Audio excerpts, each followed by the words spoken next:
Fish biryani. गरीब मछली वाला मेहमान। समुद्र के तट पर गंगानगर नाम का एक गांव था। उस गांव के ज्यादातर निवासी मछुआरे थे। वे सब हर रोज मछली पकड़ने समुद्र में जाते थे। वहाँ सवेरे से लेकर शाम तक मछलियाँ पकड़ते थे।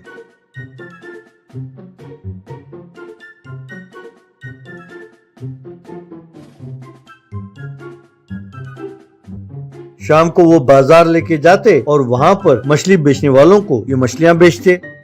उन्हीं मछुआरों में से एक था बिम्बा नायक, जो कि गरीब था। वो भी हर रोज सवेरे जाकर मछलियाँ पकड़ कर लाता था।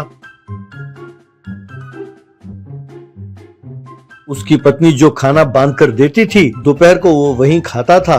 फिर थोड़ी देर आराम करके फिर मछलियाँ पकड़ना शुरू करता।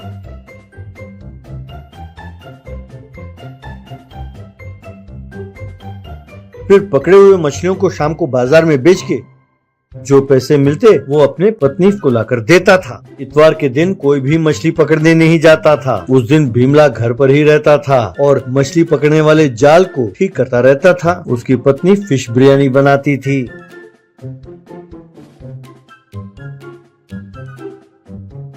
दोपहर को दोनों मिलकर फिश बिरयानी खाते थे और शाम को दोनों फिल्म देखने जाते। भीमला और उसकी पत्नी जितना था उसी में खुश थे। दोपहर को जब वो खाने के लिए बैठते, अगर कोई गरीब भीख मांगता हुआ आता तो वो पूरा बिरयानी उसे खिलाते और खुद पानी पीकर सो जाते।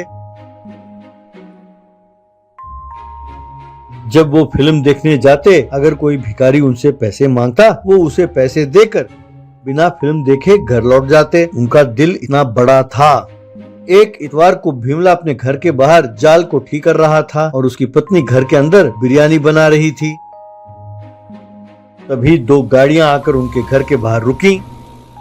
उन गाड़ियों में से बहुत सारे लोग उतरे। देखने से ही लगता था कि कोई धनवान का परिवार है। एक युवक जिसने सूट बूट पहन रखा था, वो गाड़ी से उतरा और भीमला के पास आया और कहने लगा, क्या आप ही भीमला नायक हो? भीमला उस व्यक्ति को पहचान नहीं पाया और उसने कहा, हाँ मैं ही भीमला नायक हूँ, पर आप कौन हो? तब वो व्यक्ति, अरे यार, मैं हूँ अशोक नायक, तुम्हारा दूर का रिश्तेदार। बचपन में दोनों एक ही स्कूल में पढ़ते थे, भूल गए? ये मेरे माँ बाप हैं और ये मेरी पत्नी और वो मेरे बच्चे हैं। यार क्या बात है, घर के अंदर से फिश बिरयानी की खुशबू आ रही है। क्या बात है यार, घर आए मेहमानों को यूं बाहर खड़ा रखोगे या अंदर भी बुलाओगे? तब भीमला अपने मन में, ये कौन है, मैं पहचान नहीं पा रहा। पर अगर मैंने कहा कि मैं पहचान नहीं पा रहा तो वो दुखी हो जाएगा और ऊपर से ठीक दोपहर के भोजन के टाइम आया है, अब इसे वापस भेजूं ये बात अच्छी नहीं है। यूं सोचकर, अरे अशोक तुम यार, बहुत दिन हो गए मिले, आइए आइए, बाहर क्यों खड़े हैं, अंदर आइए।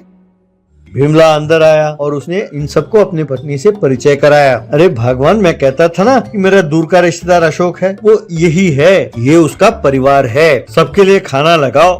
तब पत्नी ने उसे अलग बुलाया और कहा, अजी सुनो तो सही, मैंने सिर्फ हम दोनों के लिए ही बिरयानी बनाई है, अब हम क्या करें? तब भीमला, अरे तुम चिंता ना करो, मैं बंदोबस्त करता हूँ, कहकर वो अपने दोस्त के पास गया। उसे परिस्थिति समझाकर कुछ मछलियाँ लेकर आया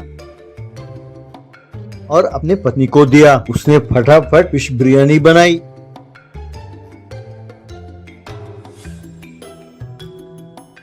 वो सब बैठकर पूरा बिरयानी चट कर गए। भीमला और उसके पत्नी के लिए कुछ नहीं बचा।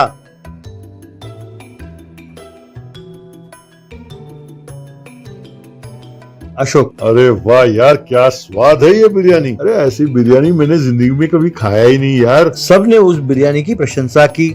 हमेशा की तरह भीमला और उसकी पत्नी ने पानी पिया और अपनी भूख मिटाई। यूं वे वहां 4 दिन रहे और चारों दिन फिश बिरयानी खाते रहे।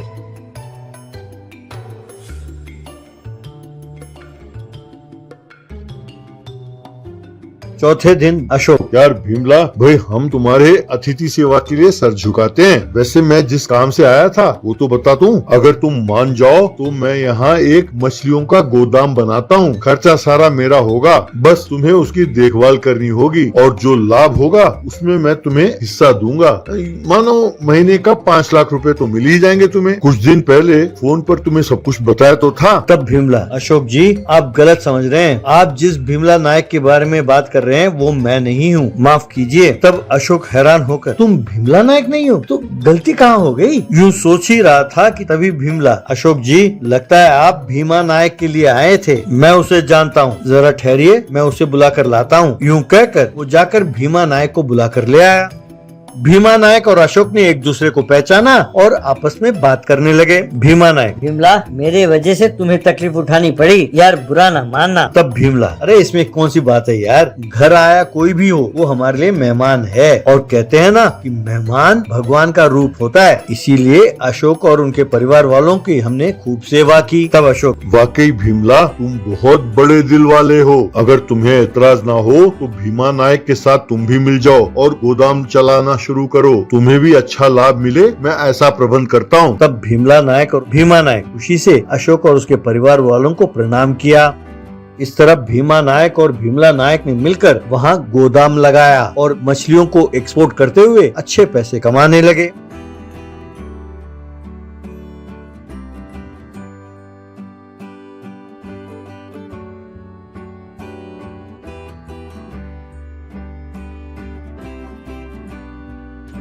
इस तरह भीमला नायक गरीबी से बाहर निकला और घर और गाड़ियां खरीदी और मजे से रहने लगे।